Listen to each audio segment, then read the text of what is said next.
I'm so sure.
You may be asking, who are these women?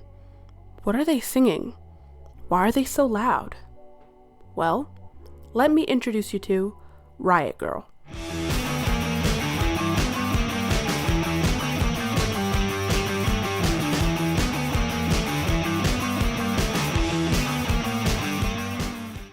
What is Riot Grrrl? Well, I'll tell you. Riot Grrrl is an underground feminist punk movement that began during the early 1990s within the United States in Olympia, Washington, and the greater Pacific Northwest, and has now expanded to at least 26 other countries. Riot Grrrl is a subcultural movement that combines feminism, punk music, and politics. Some acts that were popular from the start of this movement include bands like Bikini Kill, Bratmobile, and Le Tigre. And these were just a small handful of the many bands a part of this underground movement for women.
Showing women at the forefront of a punk music movement is so important, especially in a genre that has always been dominated by men.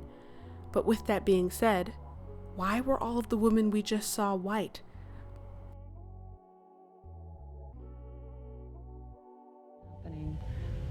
I know that originally Molly and I were in Eugene, Oregon, going to school, and we had been reading other people's fanzines, and we knew that Bikini Kill had just started, and there was Calamity Jane and some other girl bands, and we were kind of felt inspired by what they were doing and started networking with people in Olympia and would travel to Olympia on weekends.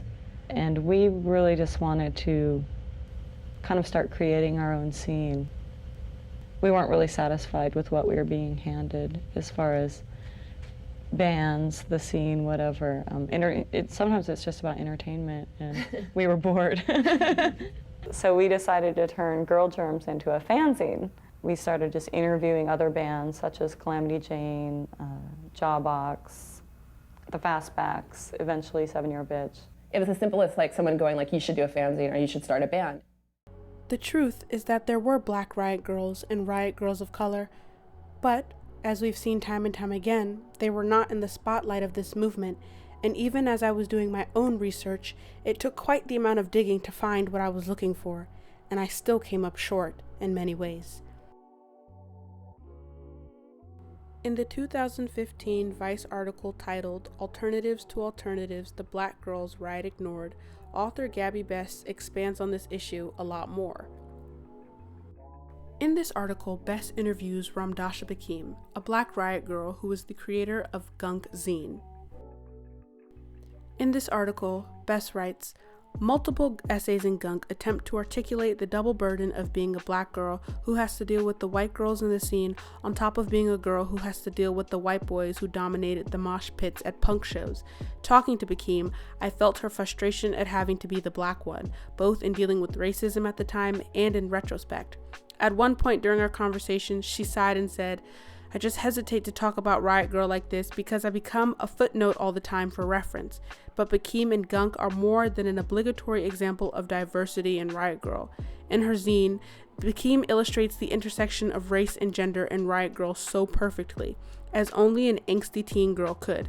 An essay titled, I'm Laughing So Hard, It Doesn't Look Like I'm Laughing Anymore, in Gunk number 4, distills the politics of being a Black girl, often only seen as a skin tone. There were Asian American Riot Grrrls as well that were erased from this history, with zines like Chop Suey Specs and Bamboo Girl. Bess writes, in a 1992 Newsweek article that defined the movement for the mainstream, the typical Riot Grrrl was young, white, suburban, and middle class. I think it's important to look at movements like this through an intersectional lens, because while it was an important time for women in music, it could have been a lot more inclusive when it comes to race, as well as people who were not cisgender. To learn more about Black Riot Grrrls, Tamara Cowley Brown is a great direction to go in. As well, to learn more about Black punk movements in general, the film Afropunk is a great film to look into as well.